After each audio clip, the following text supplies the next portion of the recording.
In 1939, a group of New Yorkers of Swiss descent started skiing together in places like the Berkshires and the Catskills, and they formed the Swiss Ski Club of New York. Our first president, Hans Hoffme, and 20 members started this club in the spirit of cooperation and having good times. Over the years, skiing became more popular and our membership grew. The club started renting out places around, probably up here in Vermont, basements, barns, whatever they could find, and skiing at places like Mad River Glen. By 1976, a group of very dedicated, highly organized members built our lodge.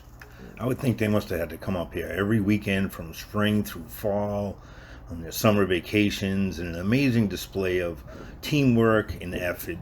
They built this beautiful lodge for us to use today. I imagine a great amount of energy must have went into organizing this club, and I can say the Swiss are highly organized, and it shows throughout the design and the operation of this club. It also clearly shows in our constitution, which lays out the rules very simply on how this club is to be governed and how business is to be conducted. These rules leave little room for disregarding of group decisions, self-serving behavior, or loosening of long-standing traditions and rules. We are better than that because we are a club of many members. Please find info on my contribution, one of my contributions, on how to stain your lodge. Peace out, bro. Good morning, Monday, April 2nd. Lyle here, your friendly lodge manager, who has a little time on his hands because of coronavirus and is a little bit stuck here in our fine lodge. Doing a lot of improvements. One is specifically, which we got a bid for about $5,000 to do last year, and that is to restain our lodge. You see right here. So I have taken on the challenge of doing this, and so far this will be my third day, my first kind of full day, because it's finally warm enough to do almost a full day's painting. However, I only got 2 days to get as much done as I can because it's going to be a long stretch of cold stuff. So in this video, we're going to tell you a little bit about our wood and how it works and how the stain penetrates the wood, and it's all kinds of fun stuff. So stick around.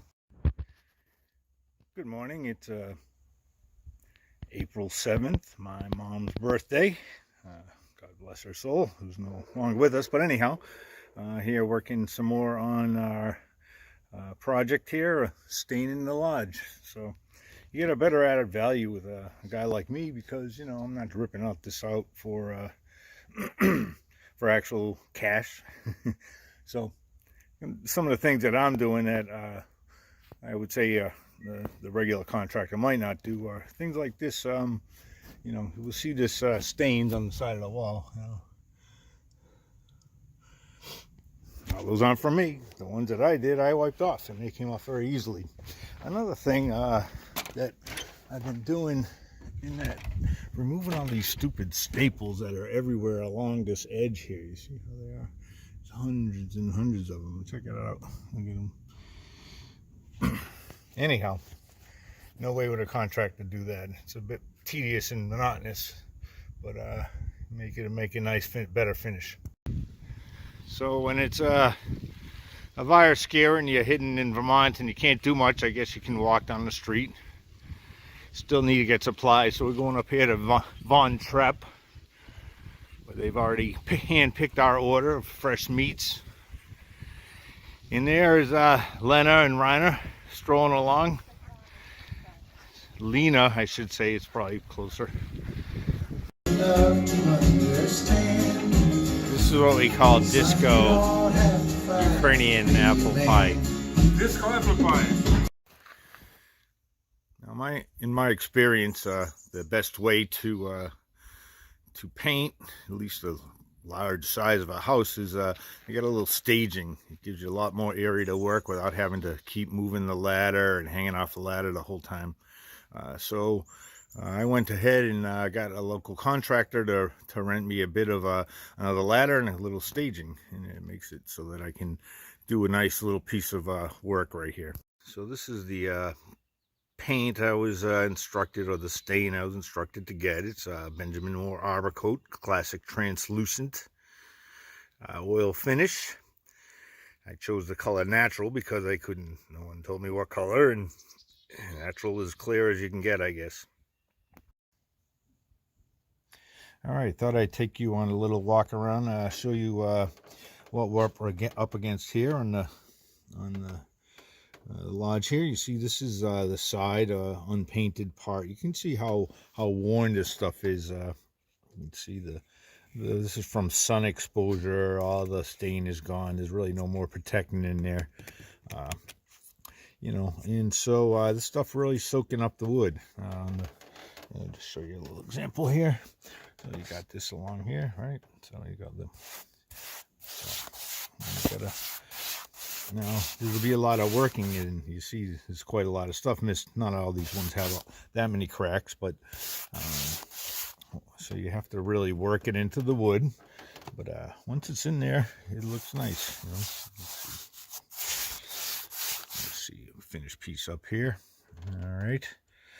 To prepare the surface, what I did was I just hosed the whole lodge down to get any loose matter off, and then I brushed it. I have a little, like, you know, a couple brushes, and these spots on the top will get off, you know, get that stuff off. But generally, that's about it. And so all I'm doing is just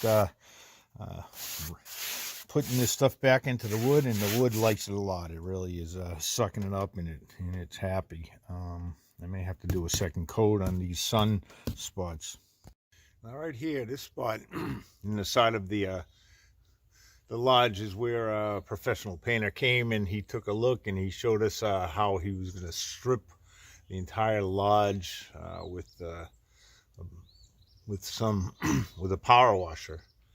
As you can see, you got down to the bare wood, but it really did rip apart the wood. There's no doubt our wood is damaged by the sun and exposure, but of course a key factor in doing something like this is safety. You know, I don't want to get hurt.